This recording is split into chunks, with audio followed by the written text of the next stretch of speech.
Vandag bring ons vir jou onderhoud met Dr. Clara Jacurta van die KUS, waar die Ronke Talk span met haar gaan gesels het oor haar poging om gratis servikale ondersoeke vir servikale kanker te bied. Dan gaan kyk ons ook na die vordering met die Matches on the Map poging. Dit is 'n egpaar wat bewusmaking doen vir die skenking van beenmerg.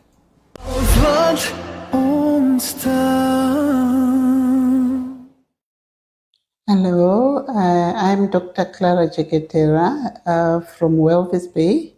I am an obstetrician and gynecologist. I've been in Walvis Bay for the past 9 years, and it's good to be with you today.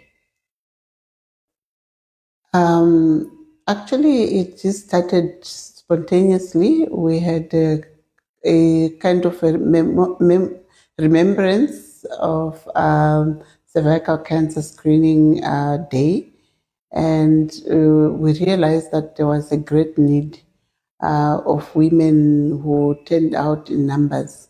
So it was quite overwhelming to realize. Actually, we did not think through about starting screening women.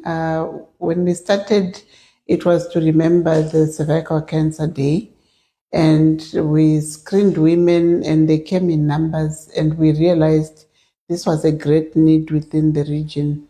And so that's how it started. It was not something planned.